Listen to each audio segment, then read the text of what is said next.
Assalamualaikum warahmatullahi wabarakatuh. Selamat pagi. Hari ini kembali bertemu dengan saya dan Abdullah. Nah, hari ini kita akan belajar masih di tema 6, lingkungan bersih, sehat dan asri. Sub tema 2, lingkungan sekitar rumahku, pembelajaran ketiga. Jadi sebelum kita memulai pembelajaran pada hari ini, marilah kita berdoa sesuai dengan keyakinan kita masing-masing. Doa dimulai.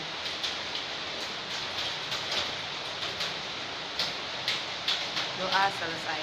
Amin amin ya robbal alamin. Semoga apa yang kita pelajari hari ini dapat bermanfaat bagi kehidupan kita dan juga bagi orang lain. Nah, anak-anakku semua yang sedang berada di rumah, senang sekali rasanya hari ini Ibu masih bisa berjumpa dengan kalian semua, meskipun hanya melalui lewat daring dan video pembelajaran ini. Namun sekiranya kita semua bisa bertemu lewat secara virtual di kondisi pandemi seperti sekarang ini.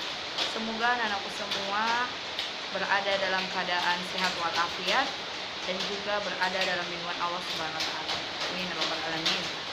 Nah, jadi hari ini kita akan memulai pembelajaran di pembelajaran ketiga. Jadi silakan perhatikan di buku siswanya masing-masing. Pembelajaran ketiga, di situ terdapat sebuah gambar rumah.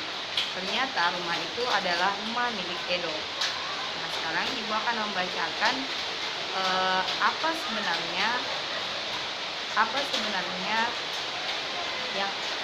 yang akan kita lihat dari rumah Edo. Jadi Edo senang memiliki banyak teman di rumah. Mereka bermain bersama. Edo mengajak teman-temannya ke rumah. Teman-teman Edo sangat senang. Mereka mengamati rumah Edo yang sangat rapi. Mereka menemukan bentuk-bentuk yang sering mereka lihat. Jadi di sini ada gambar rumah Edo, di mana rumah Edo ini ternyata memiliki bentuk-bentuk bangun datar. Jadi bentuk-bentuk bangun datar itu ada berbagai macam ya. Salah satunya adalah persegi, ada persegi panjang, segitiga, trapesium, dan seterusnya. Kemudian setelah kita melihat rumah Edo, kita akan mengamati gambar rumah Edo. Nah, tugas anak-anakku semua yaitu mengerjakan LKS-nya. Yang pertama adalah mengamati gambar rumah Edo. Jadi kalian sebutkan kira-kira bentuk-bentuk apa saja yang ada di rumah Edo ini. Di situ ada tiga kolom yang harus kalian isi. Kira-kira bentuk apa? Mulai dari bentuk atapnya, mungkin di situ ada bentuk segitiga, trapesium, bentuk jendelanya seperti apa. Nah, anak-anakku semua silahkan dilengkapi ya di LKS-nya masing-masing. Setelah kita mengamati gambar rumah Edo, kita akan membaca. Tapi di sini bacaannya ternyata belum lengkap. Masih ada titik-titik yang harus diisi. Nah, itu adalah tugas anak-anak semua untuk melengkapi percakapan antara Edo, Udin, dan Lani. Nah, di sini percakapan pertama ada dari Edo, yaitu titik-titik-titik masuk ke rumahku teman-teman.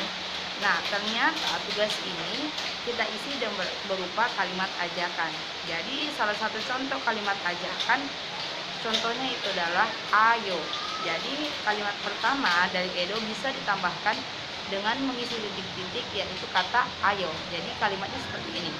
Ayo masuk ke rumahku teman-teman. Kemudian Udin menjawab, terima kasih Edo, kami di halaman saja. Nah, Edo, baiklah. Lalu Lani, titik-titik-titik, bantu aku mengambil minuman. Lani menjawab, baik Edo. Kemudian ada Siti, teman-teman, rumah Edo bersih dan rapi. Nah, kalimat-kalimat selanjutnya itu kalian isi dengan kalimat ajakan seperti yang Ibu contohkan tadi sebelumnya ya. Jadi silakan lengkapi LKS-nya dengan kalimat-kalimat ajakan tentang percakapan antara Edo dan teman-temannya. setelah itu ternyata lingkungan sekitar rumah itu juga merupakan lingkungan yang sangat penting untuk dijaga kelestarian dan kebersihannya, karena rumah merupakan tempat kita tinggal, tempat kita menetap, dan juga tempat kita untuk beradaptasi dengan orang-orang sekitar kita. Jadi ketika kita menjaga lingkungan rumah kita agar tetap bersih dan sehat, itu artinya kita juga menjaga orang lain agar terhindar dari penyakit seperti itu. Nah, setelah kalian melengkapi teks percakapan antara Edo dengan teman-temannya, kita akan menulis. Jadi di situ di LKS-nya ternyata Siti sangat suka dengan rumah Edo. Jalan di depan rumah Edo juga bersih. Nah, tadi kita bisa lihat ya dari gambarnya. Menjaga kebersihan jalan dilakukan bersama-sama. Kegiatan apa yang dapat dilakukan? Kegiatan bersama yang dapat dilakukan agar jalan bersih. Jadi di sini kalian menjawab kira-kira kegiatan-kegiatan apa yang bisa kalian lakukan untuk menjaga agar jalan tetap bersih. Di situ ada 5 kegiatan, yaitu merupakan kegiatan kerjasama yang bisa kita lakukan bersama-sama untuk membersihkan jalan. Karena jalan juga merupakan bagian dari lingkungan rumah. Jalan itu tempat umum, jadi semua orang bisa melewatinya.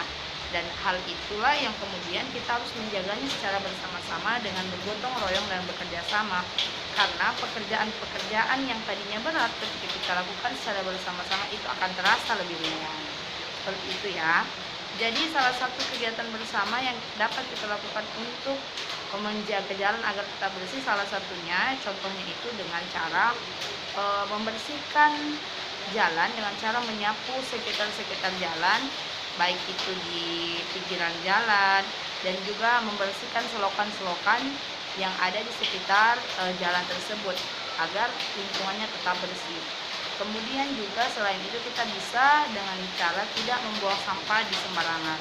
Kan biasa kan kita temukan para pengguna jalan atau mungkin anak-anak semua pernah dengan tidak sengaja atau sengaja membuang sampah itu di jalan. Jadi hal itu tidak baik ya, itu tidak baik dilakukan karena kita harus menjaga kebersihan. Kalau kita membuang sampah sembarangan itu artinya kita tidak menjaga kebersihan. Jadi ketika kita ingin membuang sampah, usahakan kita buang di tempat sampah, jangan di jalan. Karena jalan itu juga harus bersih agar kita tetap sehat, seperti itu. Nah, setelah kita mengisi di bagian kegiatan untuk membersihkan jalan, di LKS-nya silakan kembali dilihat. Di situ ada ayo mengamati. Setiap rumah ada bagian-bagiannya. Semua bagian harus selalu bersih. Amatilah gambar bagian-bagian rumah berikut ini. Jadi silakan perhatikan gambar di LKS-nya. Kemudian sebutkan nama-namanya, sebutkan nama bentuknya, dan tuliskan pada tempat yang tersedia. Nah, contoh yang pertama di situ ada gambar pintu. Jadi namanya adalah pintu. Kemudian bentuknya adalah bentuk persegi panjang, ya. Nah, dan tuliskan pada kolom yang tersedia. Jadi anak-anak semua silakan mengisi. Contohnya yaitu ternyata namanya adalah pintu dan bentuk pintu itu adalah persegi panjang. Silakan lanjutkan di kolom berikutnya. Di situ ada gambar atap rumah dan juga gambar ubin, ya. Jadi silahkan diisi kira-kira bentuknya seperti apa. Nah, setelah itu kita akan mengerjakan. Nah, di situ ada gambar. Jadi gambarnya itu kalian gunting. Nah, kenapa digunting? Kalian gunting gambarnya, kemudian kalian tempelkan pada lembar berikutnya. Jadi bangun datar itu ada banyak sekali bentuknya, tapi pada pembelajaran hari ini kita hanya akan mempelajari 3 bentuk bangun datar, yaitu persegi panjang, dan juga segitiga.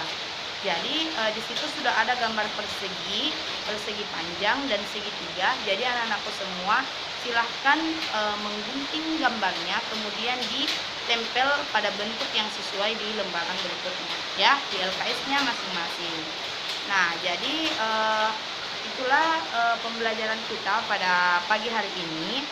Jadi tugasnya dikumpul di WhatsApp grup seperti biasa paling lambat jam 9 malam ini.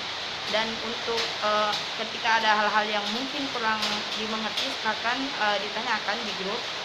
Insya Allah saya akan jawab. Dan juga untuk pembelajaran hari ini, semoga kita semua dapat selalu dalam keadaan sehat dan juga terlindungi dari hal-hal yang mendatangkan mudarat seperti itu ya.